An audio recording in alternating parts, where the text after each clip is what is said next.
السلام علیکم۔ ادیان نے ہاتھ آگے کیا۔ وعلیکم السلام۔ ارشاد نے ہاتھ تھاما۔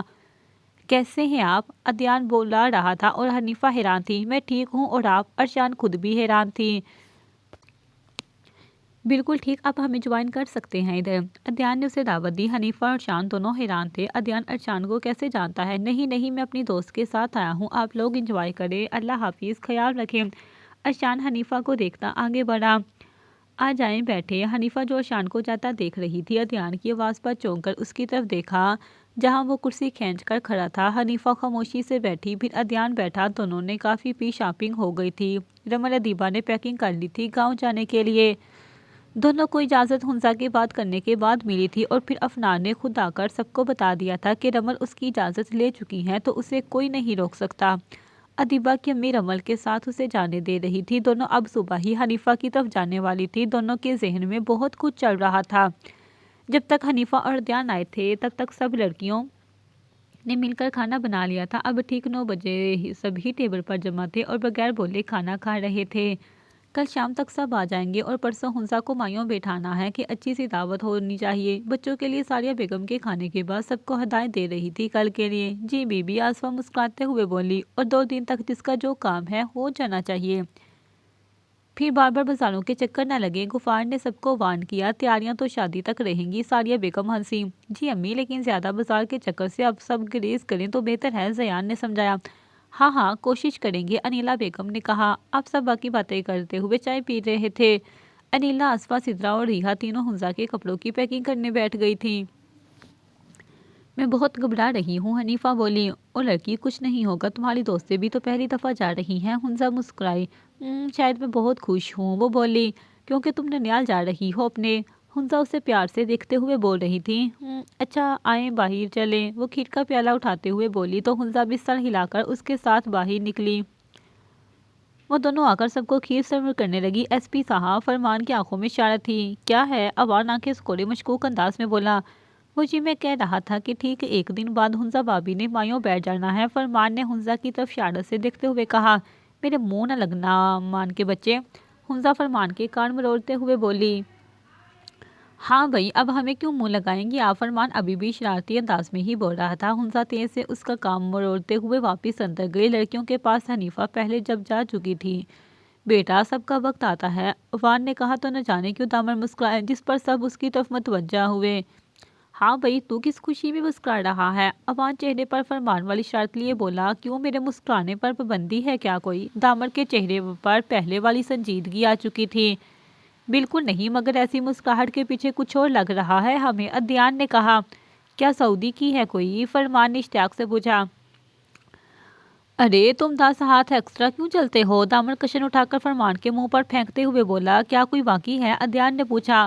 اس کے ساتھ رہ کے بھی تو پاگل ہونے کے عنقریب ہے، دامن ادیان کو گھورتے ہوئے بولا۔ اگر کوئی ہے تو بتا دے، اوان نے سنجیدگی سے کہا۔ ارے نہیں یار، میں کیا لڑکیاں تاتا رہتا ہوں، دامن بے بسی سے بولا۔ تو فرمان اور ادیان مسکرائے۔ اچھا چل جلدی، کوئی ملے گا، ادیان نے بات ختم کی۔ انشاءاللہ، دامن بے خیالی میں بولا، تو تینوں اسے گھورنے لگے۔ تو وہ مسکراہٹ ضبط کیے بولا، استغفراللہ، میں سونے جا رہا ہوں۔ دامن تینوں کو گھورتے ہوئے اٹھا اور باہر نکلا۔ پیچھے تینوں کا زبردست کہکہ گونجا تھا۔ حنزہ نے ایک نظر کھڑکی سے سب کو دیکھا، پھر دوسری اپنے پاس بیٹھی لڑکیوں کو دیکھا اور دل میں سب کے صدقے اتارے۔ صبح سب نے ہلکا پھلکا ناشتہ کیا تھا، اور رمل ادیبہ کے آنے کے بعد سب روانہ ہوئے تھے۔ اوان جو گاڑی ڈرائیو کر رہا تھا، اس میں حنزہ، رمل ادیبہ اور حنیفہ تھے، اور زین کے ساتھ دامن، رنین، مائدہ تھے، اور فرمان ادیان کے ساتھ شفق اور ہما تھی۔ اس طرح 3 گاڑیاں ساتھ ساتھ نکلی تھی شہر سے گاؤں جانے کے لیے۔ آدھے سے زیادہ راستے تو ساری لڑکیاں سونے ہی والی تھی، گاڑیاں بالکل ساتھ ساتھ تھی، سفر بہت لمبا تھا۔ جاری ہے۔